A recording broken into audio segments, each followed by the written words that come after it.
Mais qu'est-ce que la France même a fait de bien en Afrique? Est-ce que vous pouvez m'indiquer quelque chose de bien que la France a réalisé en Afrique? Mais il n'y en a pas. La France n'a organisé que du pillage en Afrique, la corruption, corrompre nos leaders, venir piller nos ressources. Et sur ces faits, la France méprise les Africains. Le Français n'a jamais aimé l'Africain. Et je vais vous dire une chose. Les Français, parmi les Européens, les Français sont les purs sataniques. C'est les vrais enfants de Satan. Vous êtes sur le point de regarder une conversation normale que j'ai eue avec un frère africain qui s'appelle Bérité. Il vient de la Guinée. Moi, je suis ivoirien. Mais les frontières que les colonisateurs ont créées pour nous diviser et mieux nous contrôler sont des frontières imaginaires. J'ai croisé ce frère pendant que j'étais en train de faire du sport il y a quelques jours. Durant cette conversation, nous avons parlé de l'actualité du moment et de l'ex-colonisateur qui refuse de quitter l'Afrique et qui veut continuer à maintenir nos pays sous-développés avec la complicité de nos propres dirigeants. Et laissez-moi vous dire quelque chose. Si vous voyez aujourd'hui que l'Afrique est toujours ridiculisée sur le plan mondial, c'est pas les autres Européens, c'est la France. C'est la France qui donne toujours le ton aux autres peuples pour se foutre de l'Afrique. Parce que c'est la France qui commence toujours. C'est elle qui est là. Même les pays anglophones qu'elle n'a pas colonisés. Elle veut aller là-bas, les pays portugais, les pays espagnols, les anglophones, les isophones, les francophones. Donc ils sont partout, partout, partout. Aujourd'hui, l'Angleterre n'a pas de problème. Si vous prenez le cas de l'Allemagne, l'Allemagne n'a eu que 6 colonies. Il y a eu le Togo, le Cameroun, en Afrique de l'Ouest. Si vous prenez l'Afrique de l'Est, vous avez la Zambie et puis deux autres pays. Donc, mais l'Allemagne n'a pas de problème avec l'Afrique aujourd'hui. Et l'Allemagne aujourd'hui est la première puissance européenne. Donc l'Allemagne ne vole pas l'Afrique, l'Allemagne ne pille pas l'Afrique, l'Allemagne ne fait rien de mal à l'Afrique. Peut-être dans le passé, ils l'ont fait, ainsi que les Anglais. Quel est le pays que l'Angleterre exploite aujourd'hui en Afrique? Est-ce que l'Angleterre a imposé une monnaie à l'Afrique? Non. Est-ce que l'Allemagne a imposé une monnaie à l'Afrique? Pourtant, tous ces pays ont colonisé l'Afrique. Mais aujourd'hui, on ne chante pas leur nom, ils sont tranquilles. Malgré le mal qu'ils ont fait sur le continent africain, ils sont moins vus par rapport aux Français. Pourquoi? Parce que c'est la France qui continue toujours à piller l'Afrique. Non seulement elle pille l'Afrique, elle manigance avec les dirigeants africains. La France fait la corruption à travers ses ONG, ses organisations non gouvernementales, et puis à travers ses différentes représentations sur le plan démocratique. Ils utilisent toujours la démocratie pour faire agenouiller l'Afrique. Voilà des trucs vraiment que... C'est pourquoi nous voulons que nos dirigeants africains prennent conscience. Faire comme nos premiers dirigeants, comme Kwame Nkrumah par exemple, Haïlé Selassie, Sékou Touré, Thomas Sankara, Patrice Lumumba, Amical Cabral. Voilà les grands leaders africains qui ont toujours voulu la liberté de l'Afrique. Qu'est-ce que tu penses du capitaine Ibrahim Traoré. Le capitaine Ibrahim Traoré est un enfant prestigieux de l'Afrique. Il suit le chemin de Thomas Sankara.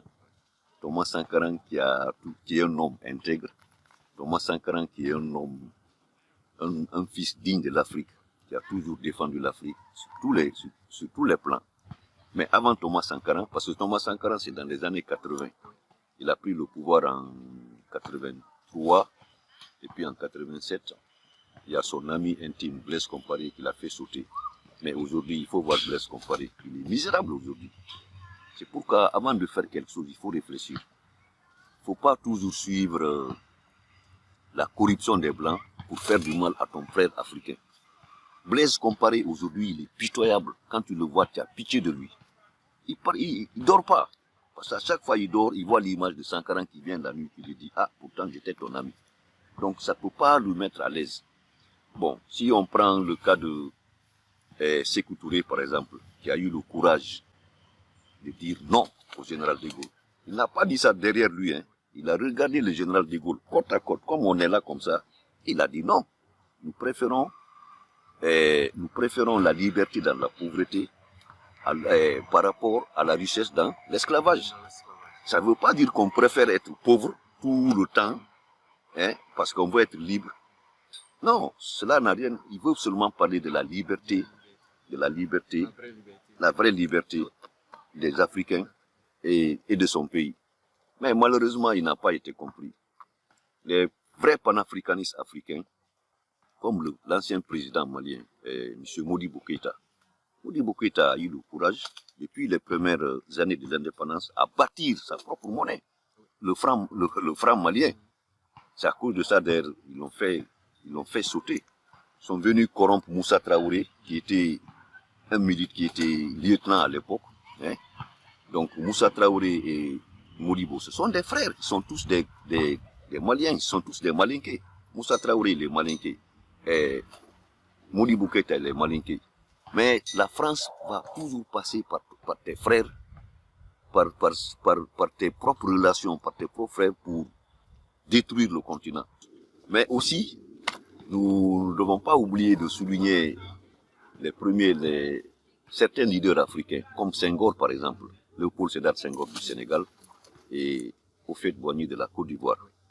Parce que pendant les premières heures de l'indépendance, c'était l'occasion pour le peuple africain de s'unir. Hein? Houphouët-Boigny a dit par exemple que la Côte d'Ivoire c'est un pays riche, donc lui il ne peut pas accepter de se mêler avec des pays pauvres. Il a même dit que l'union des pauvres aggrave la misère. Je ne le condamne pas, c'était à son temps. Mais au début, Houphouët-Boigny était même plus engagé que Sékou Touré. C'est quand maintenant François Mitterrand, à leur jeunesse, est venu le rencontrer, de dire que Houphouët-Boigny, tu es mieux que ça, il faut quitter le communisme. Vraiment, le communisme, c'est pas bon. Hein? Tu as étudié en France, donc il faut être avec les Français. Voilà. Ils l'ont mis dans le gouvernement. Merci, on l'a mis dans le gouvernement. On dit tu as le choix.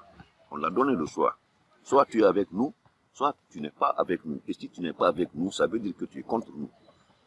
Et qu'on peut le faire sauter à tout moment. Donc, en étant prévenu, il a pris peur, donc il a préféré rester avec les Français pour conserver son pouvoir. Senghor aussi, au début, il était très engagé avec la négritude, ceci, cela. Il était même plus motivé. Mais depuis que le général de Gaulle est venu le contacter, laver son esprit, alors Senghor aussi a commencé à laver l'esprit de certains leaders sénégalais, comme Mamadou Dia par exemple. Mamadou Dia dirigeait le parti africain de l'indépendance, le PIA. PIA, c'est le parti de l'indépendance africaine. Et Mamadou Dia est un homme intègre, qui voulait vraiment la liberté totale des Africains. Il voulait rien avoir avec les Français. Mais comme les Français ont su les démarches de Mamadou Dia, alors ils ont corrompu Senghor de l'arrêter. Mamadou Dia, c'est ainsi qu'il a été arrêté. Il a fait 10 ans en prison. Finalement, il est sorti de la prison avec les problèmes des yeux. Il était même aveugle finalement. Mais qu'est-ce que la France même a fait de bien en Afrique? Est-ce que vous pouvez m'indiquer quelque chose de bien que la France a réalisé en Afrique? Mais il n'y en a pas. La France n'a organisé que du pillage en Afrique, la corruption, corrompre nos leaders, venir piller nos ressources. Et sur ces faits, la France méprise les Africains. C'est ça même qui fait mal. Quelqu'un vient chez toi, il quitte chez lui, il traverse toute la Méditerranée là. Parce qu'entre l'Afrique et l'Europe, il y a quand même la Méditerranée. Hein? De gauche à droite, il y a l'océan Indien et il y a l'océan Atlantique. Il y a même, comme ils disent, même l'océan Pacifique. Mais tous ces océans-là entourent l'Afrique. Pourquoi ils ne disent pas l'océan africain? Ils veulent de l'Afrique, mais ils ne veulent pas le progrès de l'Afrique. Ils veulent exploiter l'Afrique, ils veulent piller l'Afrique en méprisant les Africains, mais ils aiment la terre africaine à cause de ces ressources. Comment on peut dealer avec eux? Comment on peut traiter? Comment on peut coopérer avec de tels individus? C'est pourquoi je dis que c'est des voyous. L'État français est un État voyou, c'est un État voleur, un État criminel. Et même devant eux, je peux le dire. Moi, j'aimerais même m'asseoir avec Macron, hein, ouvrir un débat face à face. Parce que il ne s'agit pas de parler le français. Le français, c'est sa langue. Ils savent manipuler les mots, dire les jolies phrases, hein, dans le mensonge, pour tromper les gens. C'est toujours pour tromper, le mot tromper, pour toujours tromper la population africaine. Quand il finit de faire ses beaux discours, après c'est aller s'asseoir avec son gouvernement pour dire que bon, est-ce que j'ai fait un bon discours pour les tromper? Oui, oui, monsieur le président, vous avez fait un bon discours. Les Africains, c'est des têtus. Ils vont s'en tenir à ce discours. Mais derrière, ce qu'ils vont faire derrière, c'est plus grave encore. C'est plus grave encore. C'est pourquoi moi, je n'aime pas du tout le gouvernement français. J'aime les Français, parce que mon grand frère a une femme française. Moi-même, ma copine, j'avais une copine française. Mais c'est des gens qui sont trop mesquins. Le Français n'a jamais aimé l'Africain. Et je vais vous dire une chose. Les Français, parmi les Européens, les Français sont les purs sataniques. C'est les vrais enfants de Satan. Et cela même depuis très longtemps, je veux dire par là, depuis pendant l'esclavage, l'Africain a été toujours considéré comme un bien meuble, comme un objet peut-être qui s'exprime. Mais en réalité, ils n'ont jamais considéré le noir comme une personne, comme eux, capable de réfléchir, de développer ses capacités intrinsèques pour trouver bien, pour créer, hein, pour se suffire. La France a toujours barré l'Afrique, dans tous les domaines. Ils nous considèrent comme, on peut dire, ils nous considèrent comme des êtres sans âme, en fait. Effectivement, merci, des êtres sans âme, donc comme des meubles, comme des meubles, comme considérés comme biens. Mais l'Africain est plus que ça, parce que l'Africain a existé des millions d'années avant l'arrivée de ces Blancs. Ici, on n'est pas raciste, nous ne sommes pas racistes, mais nous voulons parler de la réalité. Nous voulons parler de la propre histoire. Quand l'humanité est née en Afrique, hein, c'est l'Afrique qui a développé toutes les premières sciences. Si vous prenez par exemple le cas de l'Égypte pharaonique, où il y avait une organisation étatique. Les Égyptiens avaient créé des structures parfaites, comme créer le gouvernorat. Il y avait un maire, au temps des pharaons. Il y avait les gouverneurs, il y avait toutes les organisations qui sont là aujourd'hui. C'est grâce à l'Égypte, c'est grâce à ces organisations africaines que l'Europe est venue copier et puis emporter ça en Europe. Et puis eux, ils ont développé ça, faire semblant comme si l'Africain n'a rien inventé. Mais en réalité, tout est né en Afrique. Tout est né en Afrique. Le savoir, la philosophie, même la démocratie qu'on parle aujourd'hui, est né en Afrique. Si vous prenez l'Afrique noire, l'Afrique subsaharienne, le Mali par exemple, pendant l'Empire du Mandé, où tous les grands rois, tous les grands hommes, les grands guerriers se rencontraient sous l'arbre à palabres pour discuter des problèmes. Ça c'est la démocratie, où chacun se rencontre, venir parler de ses problèmes à ses voisins, à ses amis, à ses frères pour trouver une solution. La démocratie ne dépasse pas ça, puisque la démocratie par définition c'est la parole qu'on donne au peuple, c'est le pouvoir du peuple, de s'exprimer. Donc, cela est né en Afrique. Donc, la première démocratie vient de l'Afrique. Vient de l'Afrique. C'est la même chose, la première université aussi vient de l'Afrique. De l'Afrique, à Tombouctou, au Mali. La plupart des savants européens ont fait leurs études en Afrique. Si je prends le cas de Galilée, l'Italien Galilée, qui a parlé du système solaire, qui disait que la Terre tourne autour d'elle et que la Terre tourne autour du Soleil. Mais ils ont coupé la tête, le fait d'avoir dit ça. Mais où Galilée a étudié, où il a fait ses études, c'est en Afrique, au Mali. Vous ne pouvez pas y croire, hein. Quand on vous dit des trucs comme ça, ça dépasse même l'entendement. Donc l'Afrique est un support pour l'Europe, sur tous les plans. Sur le plan agricole, sur le plan culturel, sur le plan vestimentaire, sur tous les plans. Parce que même aujourd'hui, à part les matières primaires, d'où viennent les denrées alimentaires que les Européens utilisent aujourd'hui? Ça vient de l'Afrique. Quand vous partez dans les supermarchés, regardez seulement les étalages.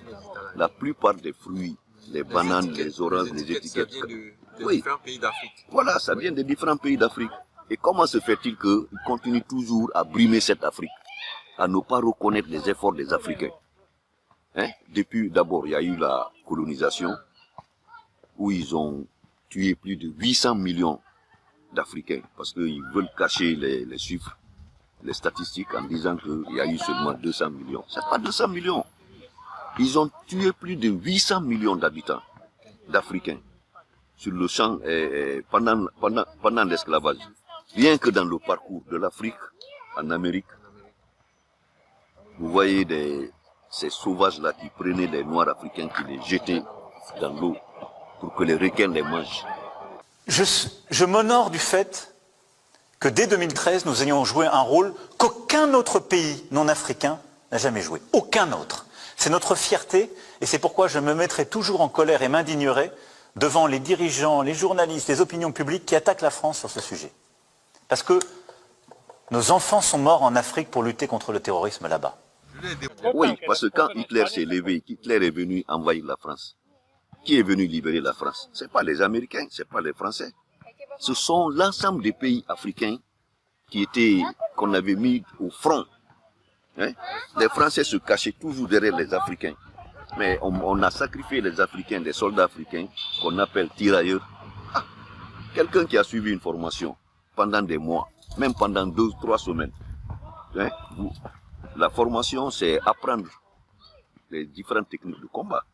Alors, comment toi tu peux aller sur le terrain, on te dit de tirer sur l'objectif, toi tu tires ailleurs, Ça c'est une insulte. C'est une insulte. Après avoir aidé la France. Après avoir aidé la France, pour nous récompenser, on nous appelle des tirs ailleurs. Mais quand même, est-ce que cela même a un sens? Moi j'ai eu des oncles sénégalais, parce que mon père a marié 2 femmes au Sénégal, Adja Fatou Sen et Adja Fatou Ndiaye. Donc certains de mes oncles sénégalais, ils ont perdu la vie. Moi, je ne peux pas accepter qu'on appelle ces gens-là tirailleurs. Et qu'est-ce que le cas de la Guinée, par exemple, il y a eu ces soi-disant tirailleurs qui sont morts sur le champ. La France n'a jamais payé à la Guinée aucune compensation. Parce que la Guinée de Sékou Touré a eu le courage de dire non au général de Gaulle. Donc pour sanctionner la Guinée, ils ont refusé de payer ces tirailleurs. Parce que normalement, les tirailleurs là, on devrait les payer à chaque mois ou bien à chaque 3 mois pour leur retraite. Ah oui, oui. Voilà, la Guinée n'a rien reçu. Tout ça, c'était pour sanctionner une partie de l'Afrique. Encore. Donc, Macron n'a qu'à arrêter ces villependries. Dire aux gens que la France a perdu 53 soldats, 1000 soldats. On s'en fout de ça. Mais et nos parents qui sont descendus, qui ont été morts, qui étaient morts sur le champ d'honneur pendant la guerre mondiale. Hein? Ils se servent toujours de l'Afrique. La France en elle-même ne peut rien faire. La France, le gouvernement, je ne dis pas la France, les Français, non. La France officielle. Voilà, il faut être clair. On ne parle pas des Français en tant qu'individus.